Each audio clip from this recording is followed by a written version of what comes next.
Today we have Emma Bates on from ASICS.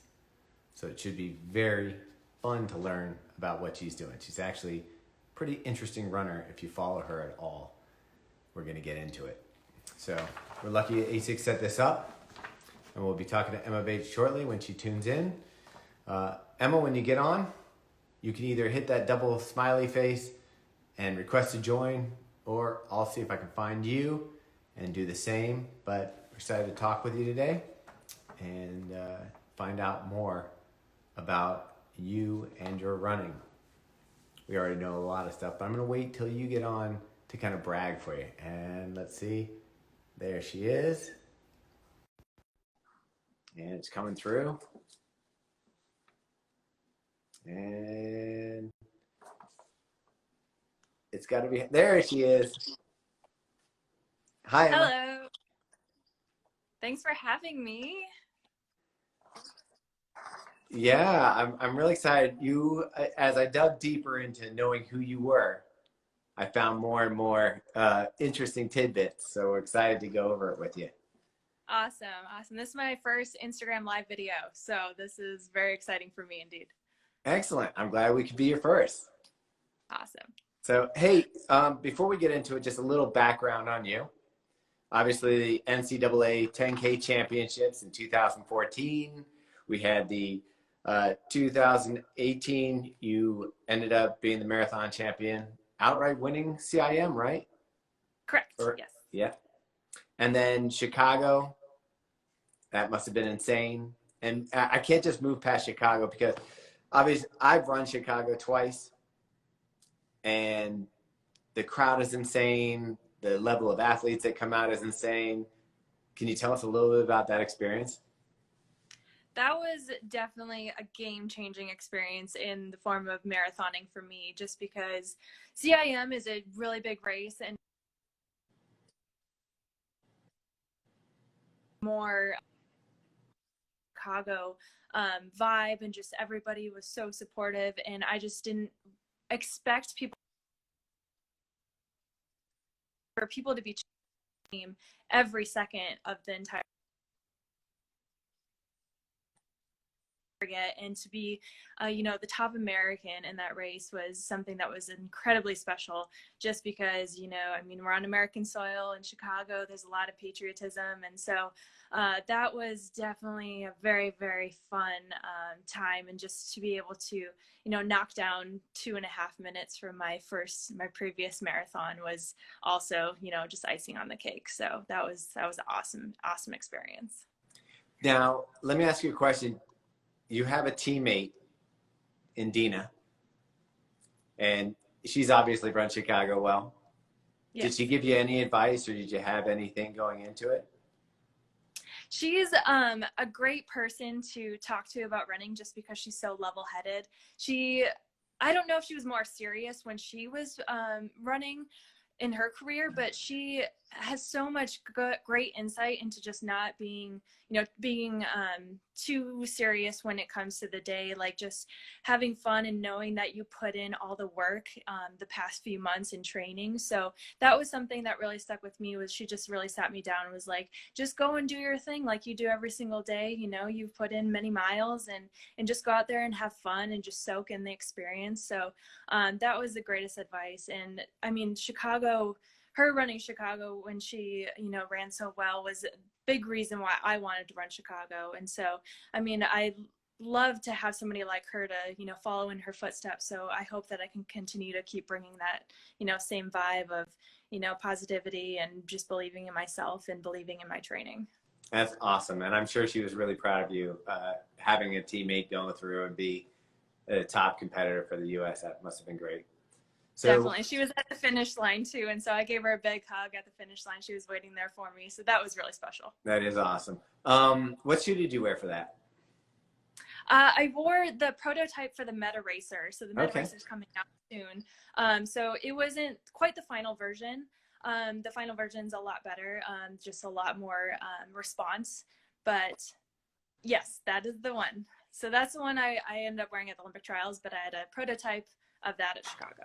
That's awesome. And when we go into the final one, you talk about the trials, and You know, different expectations for this year. Obviously, the trials had a lot more meaning back in March than they do, you know, now. Well, it still has meaning for those that are there, but it wasn't the immediate thing that's going in. So, what is it like for you to come off of that and come out of, you know, kind of like a real emotional high going into trials and doing that? What was that like for you?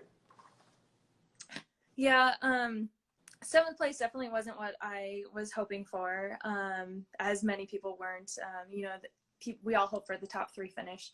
So there's only really three people that come out of that race that are, you know, satisfied. So it stung a bit.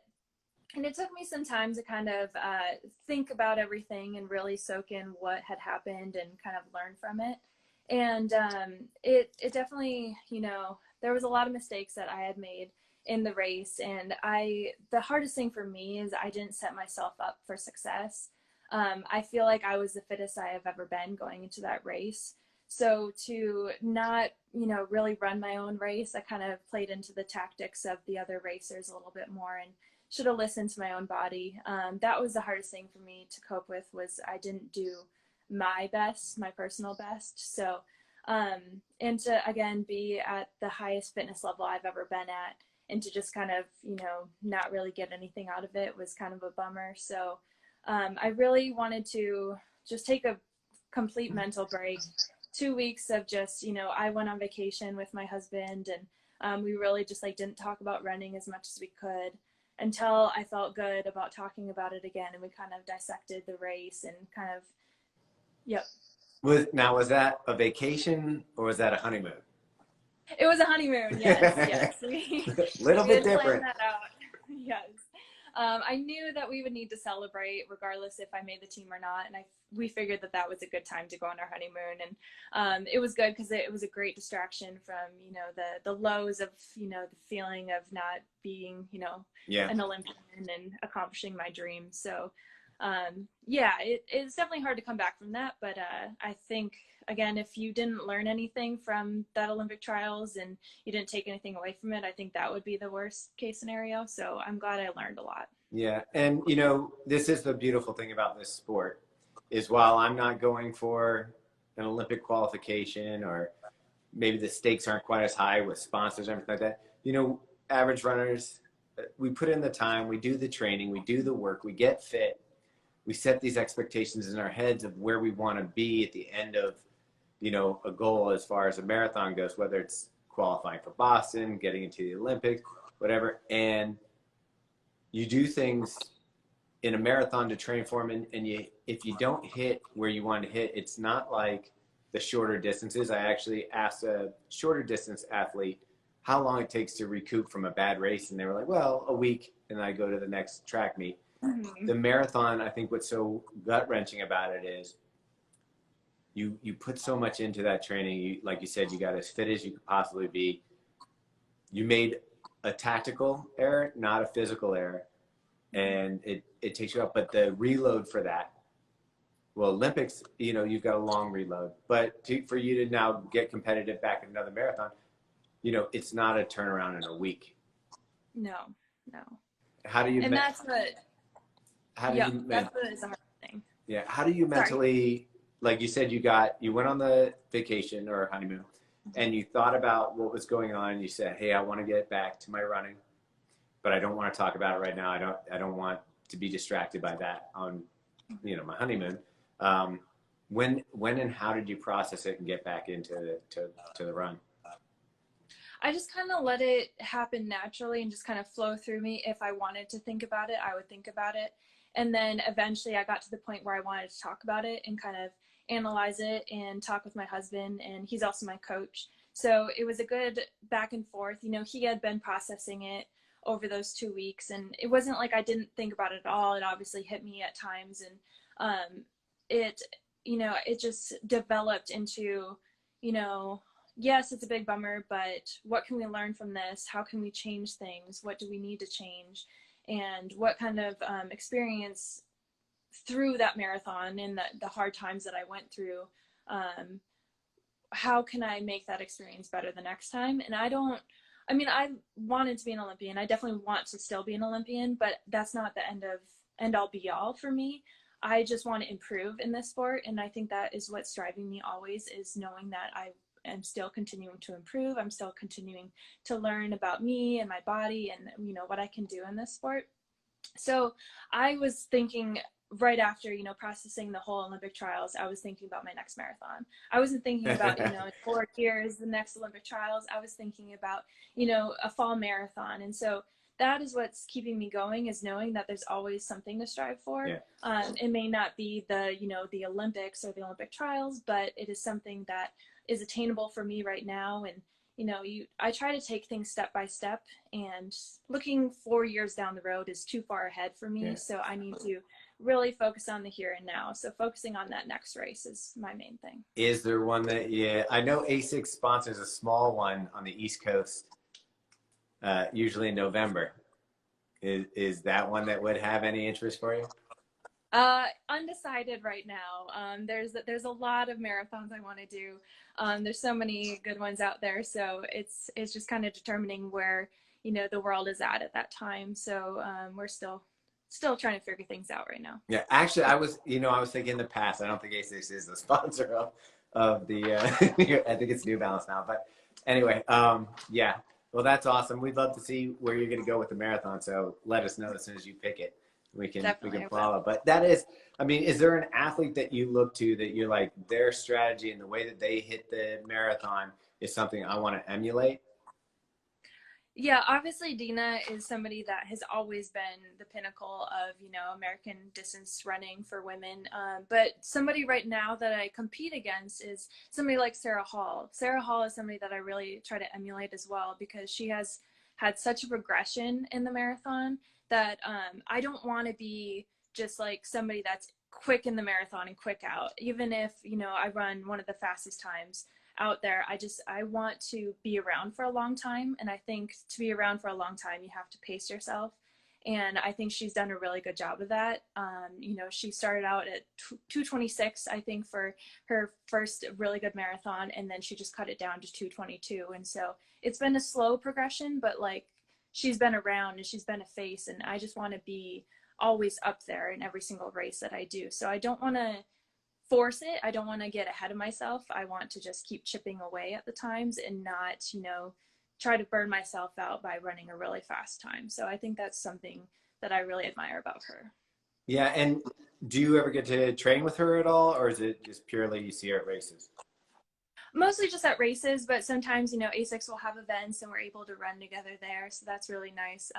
She's a great conversator. So I love running with her and all the ASICS family. So I'm definitely partial to the ASICS group, but we have a lot of fun together. That's great. And if people were following you on Strava right now, would they explain what kind of content they're going to expect to get from your training runs? You're not going to get any in-depth running information from me on there. You may see how much I run, but beyond that, it's a lot of random information, a lot of random fun facts. And that kind of originated just because, you know, I'm on so many social media outlets. I'm on Instagram, Twitter, Facebook, this and that. And I feel like I share enough about myself on there that I don't need to share about myself on Strava. So I like to just give people just, you know, stuff that's useless, but stuff that maybe people don't know that might be interested in. So that's why I have the random. Do they come to you on the run? Like, are you thinking, what can I title this one, or what can I do during the run? Sometimes it's something I either think about, or sometimes it's something I talk about with somebody and then I look up random facts about that, or it's just completely random. I'll just be like, random fact of the day, or, you know, just something completely ridiculous. So just depends. So I really enjoyed the video that I saw of you on YouTube, where it kind of gave you background on where you're living, where you're training, the surfaces you're training on. It's pretty unique, and it's very different, I think, than what people would expect from a road marathoner to be spending most of their mileage doing. Can you kind of go into, I mean, I'll explain it. First off, you're off the grid. You're in the mountains of Idaho, outside of Boise, right? And I mean, off the grid, like solar panels, grabbing water out of a stream for showers, like, Mhm. and then running a lot of your miles on buffed out trail, really. Yeah. Yep. Um, Yeah, explain this one. it, it's pretty odd, definitely. Not many people live this way, but it's something that I needed to do for this time in my life. We lived in Boston for a couple years, and I just got so overwhelmed with all the extrinsic things and, you know, the concrete and all that. And so I feel like I really needed a big change, a complete 180 from that. And so living off the grid, and I am a very free spirited person, but I have my husband in order to be able to do road racing and to improve my time, just because he's very analytical, where I'm just, you know, I would just go run for 2 hours up a mountain every single day if I could. So it's nice to have the balance. But in order to run out there, it's basically straight up mountains and straight down. There's a lot of dirt roads, and so it's great for training to get fit and this and that. But we have to go down to the main roads in Boise in order to get, you know, the fast stuff, the marathon work in type stuff. But I love the mix of both. I love, you know, challenging myself when I'm on the flat road, and I love challenging myself when I'm out in the mountains. And so it's, again, a beautiful place to be. And so there's always something new to look at and amazing trails. So I never get bored, and it's a really fun time out there. And no issues with, like, I'm guessing you go through a winter. This was a mild winter, but you're pretty much set up there as far as being like, if you get snowed in and that kind of stuff, you're good for lockdown. It gets a little tricky sometimes. Sometimes we end up snowshoeing like a mile or two to get home. It depends on how much we are able to keep up on plowing, or our neighbors are able to keep up on plowing. There's a lot of communal living up there. I mean, that's the only way to get stuff done, is to be able to work together with the people that live out there also. But we're putting chains on our car, and even then sometimes we can't, you know, get very close to home, so snowshoeing is our only option. Wow. And you've got two giant dogs, I guess, to heat the place. Yes, they keep us warm. They're great. They love the winters, so that's what makes it so much more doable out there, is because we know they're enjoying themselves so much. Awesome. Now, you right now currently are running in, like, on those, you're not using trail shoes, you're using road shoes, even on the dirt roads. What is your shoe of choice currently? So I rotate through a lot of them. I end up getting like 4 shoes at a time just to rotate. I feel like that's the best way to keep injury free, is to just keep changing up the shoes and changing up what muscles you're using and everything. And so I like to use the Nimbus, and then the Nimbus Light I've been using for workouts as of late. I really like what did I do with it? I put it there. It is. I like the Nimbus Light. In the past I had found the Nimbus to be a little bit clunky. Now, what size shoe are you? I'm a 7. 7. So yeah, I feel like mine's is a 10.5. That I was wondering, like, I see a lot of women really love the ASICS Nimbus regular, like that size. And I'm thinking maybe it's just for me, personal taste. This really hit the nail on the head, losing some weight. They did a great job with the upper, but now that you have the choice between the light and the regular, which do you prefer? So I love them both, but the Nimbus Light for workouts. So again, they're light, but they're also very cushiony. So I feel like especially at the beginning of seasons, I try not to run in flats as much, so that I can kind of get those muscles moving before I start, you know, stressing them enough. But those are amazing. I love that they're so light. That was a huge game changer, I think, for ASICS, was to lighten up the Nimbus, because it's an amazing shoe. It's just, again, like you said, a little bit heavier, but I like the heavier for recovery runs, just because it's a little more cushion. Do you feel it also gives you a little bit of, so when you are going to do speed day, you strap on a little bit of a lighter shoe, mentally it feels a little faster, and it just gives you that boost going from a heavier shoe to a lighter shoe? Definitely. It's all about the mental games, that's for sure. I mean, then you can go on to the meta racer and get really light, but Exactly. yeah. And then I know they also, Mac would want us to talk about a little bit about the cumulus, which just came out, the cumulus gel, which again, a shoe that the previous one we didn't really review. I don't know if you even know what we do, but we review shoes and that kind of stuff. Yes. And in the past we haven't been a fan of the cumulus, but this year all the people that reviewed it for us really loved the update. It's lighter, it's softer, it's a little more flexible. Again, the uppers fit great on ASICS shoes, so no problem there. But are you running in that? I have not yet tried those, but again, ASICS is just upping the game in every single model that they have, and so I have loved everything that I've ran in so far. So That's I'm good. excited to try those out. That's Yeah. good since they're sending you the shoes. But I totally agree with you that, like, I always feel the more, like, I like a slow day shoe, I like a speed work shoe, and then I like a race day shoe. And I do feel like if you switch up your shoes, it does help keep your legs fresher. Like if you ran in speed shoes all the time, you're going to beat up your legs. If you run in the heavy shoes and don't do speed work, you're never going to get fast turnover, you know, all throughout. So, you know, that's pretty much. And for people watching, after the show, we're going to have a swipe up. So you can, the shoes that we're talking about, you can swipe right up and it takes you right to ASICS and you can check them out. But that's just part of it. I know I also wanted to talk about just did we cover like where you're going in the future? You won't really tell us exactly what marathon, but marathons are the future. Yeah, so right now, this cycle that I'm in, I was planning on running the Olympic trials for the 10K. So I'm actually training for the 10K right now just to, you know, kind of change things up and use different muscles again. So to avoid injury or burnout. So I don't know if I'll time trial a 10K or if I'll just, you know, run at the end of this cycle and take a break and then go back into the marathon cycle. We haven't quite decided. Whatever fitness level I'm at, it depends. So with, you know, track meets are kind of suspended like everything else right now. Where would you see if you're going to go ahead and go after that? Where would you, like, what would be your goal? Are you looking to next spring, or are you looking, like, when are you looking for that challenge? Yeah, I think making an Olympic team is obviously like the biggest goal.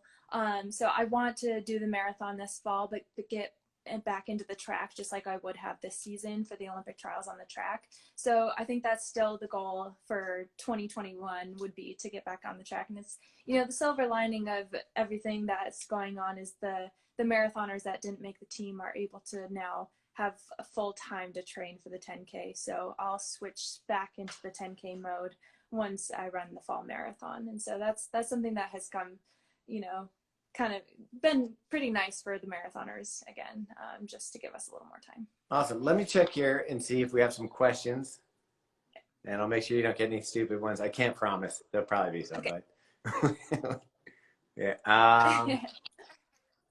All right. I'll give you this one, and then I'm probably going to ask you something about diet. Okay. So do you got have it? a staple gravel road speed workout? How about for trails? Gravel road speed workout would definitely be, I try to go more the uphill version of the gravel roads, just because, you know, there's a lot of slippage when you're running on gravel roads. And so I try not to run too fast because I tend to strain myself a bit. So I really like the uphill tempos if I'm on gravel road, and that's typically like a 5-mile uphill grind, which is really hard, but it gets the heart pumping, it gets the lungs pumping, but it doesn't cause a lot of damage to your legs because, you know, you're slipping a lot on the gravel and on the trails. So, and then the trail stuff I like to do is mostly just like hill sprints. So like 30-second hill sprints is my forte. I like that. Awesome. Let's see here. I have another one. They asked this twice, so I'm gonna give them. It must be really important. Do you need tools to manage your Instagram? Yeah. Oh, actually, this is spam. That's why they're asking it 2 times. All right. That one you kind of answered already. I mean, we kind of went through this, but we'll ask it anyway. What's your favorite ASICS shoe? Oh, it's such a hard one. My go-to is mainly the Nimbus, but I think my favorite shoe is the Glide Ride. There's something about just that response that it has in the rocker, and I feel so fast when I Where wear do you them. put the And glasses? do you have a Ah, pair? here. There they are. Yes, they are one of my favorite shoes of all time. So you wear this one a lot for I long runs, that kind of stuff? typically like longer, faster runs, and I like to wear more on the road because I have a little bit of the too much rocker to like be able to maintain on the trails for a long time because you get a Yeah. little wobbly. But I love it, and my husband slash coach has to keep me from wearing them too much because I go way too fast in them. Yeah, that's funny. Even, I mean, they're not the lightest shoe, but the rocker really does go through your stride really well. Mhm. And All I right. noticed that they tend to attack the right muscles. Like I tend to use my calves a little too much. And so those keep me from using my calves and really activate the other parts of my legs that don't get enough love. I have no glutes at all, so my calves are always overworked. Exactly, But, exactly. all right. Distance runner thing. Someone really wants to know about your dogs. What type of dogs are they? They're big, white, fluffy. Yes, yeah, we weren't planning on having two white dogs. It's like one big white happy family. Kind of just happened. But we have a Samoyed. She is 5 now. Her name is Nanuka. Nanook means polar bear in Inuit. So That makes sense. a little polar bear. And then our other one is a Great Pyrenees, and his name is Bastille. He was named after Bastille Day because he is the national dog of France. Okay. So, and those dogs are not small. Like we're talking 60, 70-pound dogs. the female is about 75. The male is about 110, 120. Whoa. Yeah. That's why you guys so have a truck. They can run though. The Samoyed is a sled dog by nature, so she can run. Oh, wow. She's gone as far as 20 miles with me in the wintertime. Wow. And then the other one can go about 8 miles with us. What I always find frustrating about dogs is they don't look like they're running when we're running. They're kind of just prancing along, and you're like, "Come on." Looks so easy. Yeah, it's so too annoying. easy for him, and you're going much faster than I'm going. All right, we kind of cover what your favorite shoe for long runs is, and that would probably be the Glide Ride, right? Yeah, definitely. Someone asked why you don't use Strava. I'll let you take that one because we already know you do. Yeah.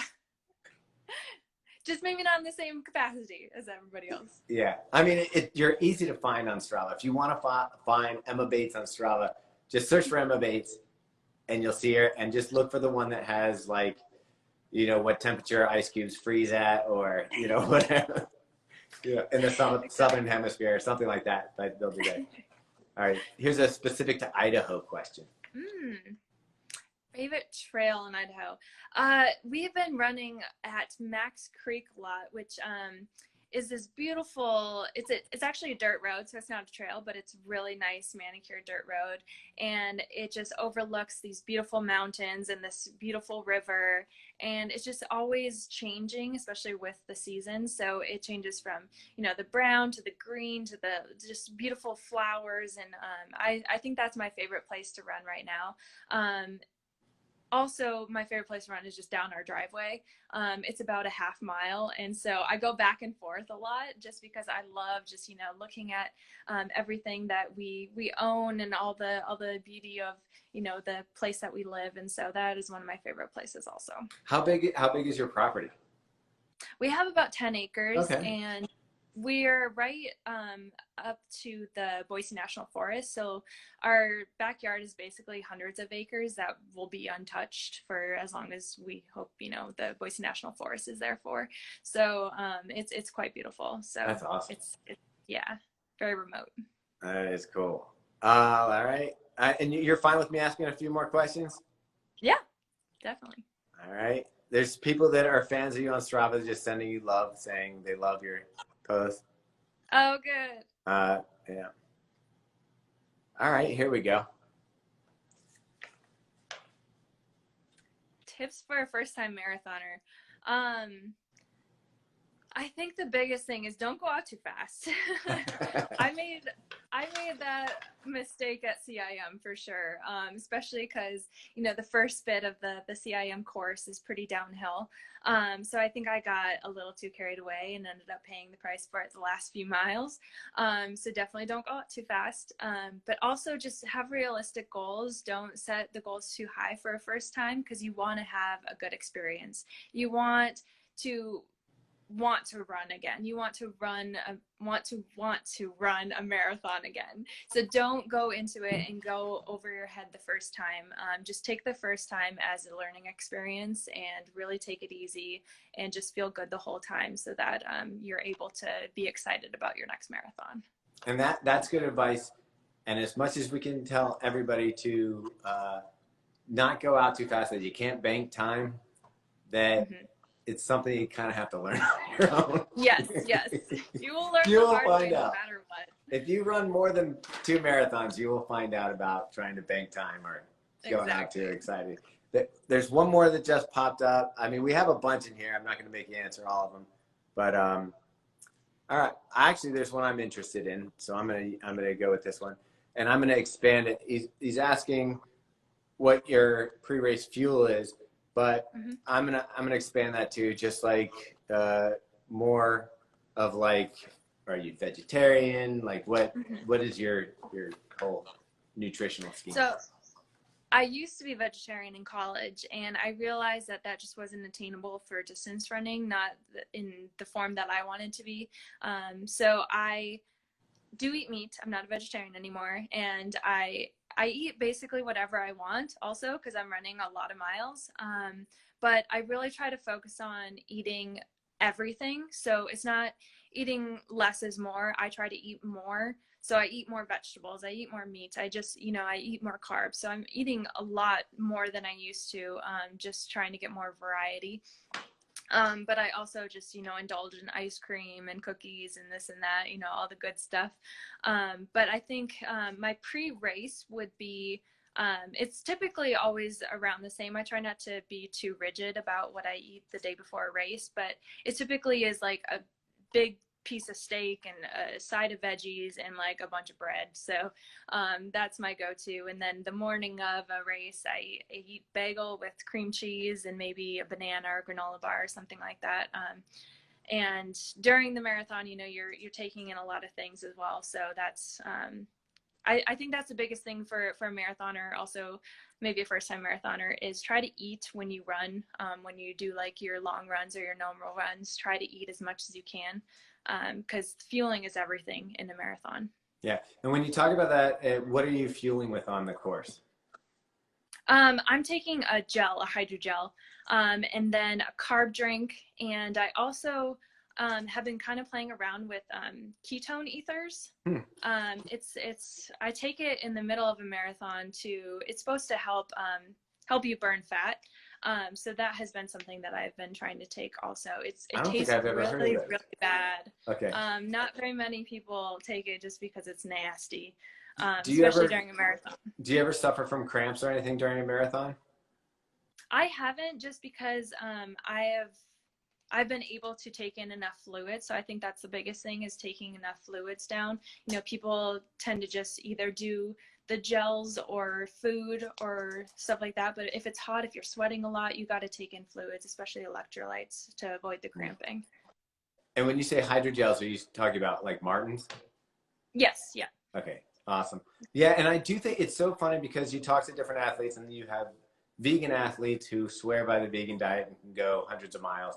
And you have another athlete that's like, I need the meat. And I really do feel that you also have to experiment with your run. So try different meals and fueling before long runs to see what feels good when you're out on the run, because I don't think there's a single answer. And just because Scott Jurek can run 200 miles on a plant doesn't mean that you're necessarily going to have the same response. And I tried last year during marathon training, just tried having different meals the night before, maybe eating a little more before I went out on my run, just to kind of see what was different. And I'm somebody who performs better with more calories in my system.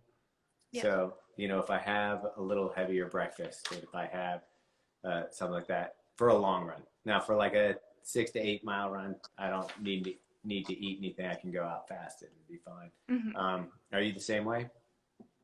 Yeah, I mean, again, everybody's different. So I've had to experiment a lot over, I still don't really have it quite figured out. In the marathon, I've had a lot of stomach issues. So I'm playing around with even eating weird things before workout. So I will eat, I ate like a pint of ice cream before a long run one day. And, I actually, yeah.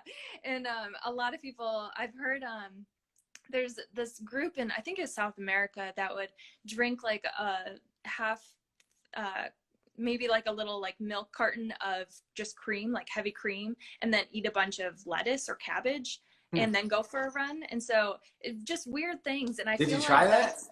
I have not tried that yet. Okay. That sounds disgusting. Like just the combo of that, maybe one or the other. Lettuce and cream. That's odd. But I think that is really important in order to really perfect the marathon and figure out what kind of nourishment you need personally. Is just experimenting. That's all you can do. How did you do on the ice cream? I did okay, actually. I'm definitely not lactose intolerant. I think it's the Midwest, growing up as a, in the Midwest with all the milk that we consume there. I think that definitely helped me. Yeah. So now you probably didn't go with anything with too many ingredients before the run, but if you were going to pick your ice cream flavor, what would it be? Oh, there's one in particular. It's Tillamook Mudslide. Okay. It's just chocolatey goodness. That is what I ate before the run, and it turned out fine. So I've seen the cheese. I don't know that I've seen the ice cream. We'll have to try the ice cream. Mudslide. All right. Definitely. That's going to be my biggest takeaway because I'm probably not going to try to win the Olympics. And but I can go get mudslide ice cream. But Perfect. Yeah. Hey, I really appreciate you coming on and talking with us, and I'm honored that we got to be your first Instagram Live. Hopefully you'll do more now and enjoy them and meeting people and talking to people and spreading. It's really important, I think, as an amateur athlete for us to be able to talk to someone who is pushing hard and working hard to attain their goals. And I think everybody can relate, but at the same time, learn something new from you guys and just appreciate what you guys are out there doing. We can't wait to see all your success. I know that once this stuff passes by and track meets open back up, marathons open back up, we'll be rooting for you on the sidelines. So awesome. Thank you. Yeah. And you guys have a fan in me as well. Thank you so much for having me. That's awesome. And again, I'm just going to remind people, we will put this on YouTube later. So if you have 24 hours to watch it on Instagram Live in our story, we'll put it on YouTube later so that you can listen to it like a podcast if you want while you're out in the run, or watch it. And we're also going to have a couple swipe ups in our story so that you can check out the shoes that Emma was talking about. And I hope you enjoyed yourself and had a good time. And we will talk to you soon. I hope next time we're talking about you winning another marathon. Yeah. And thanks everybody for tuning in. Yeah. And thanks, Mac, for hooking this up. Yes. Thanks, Mac. All right. Bye. Bye, guys.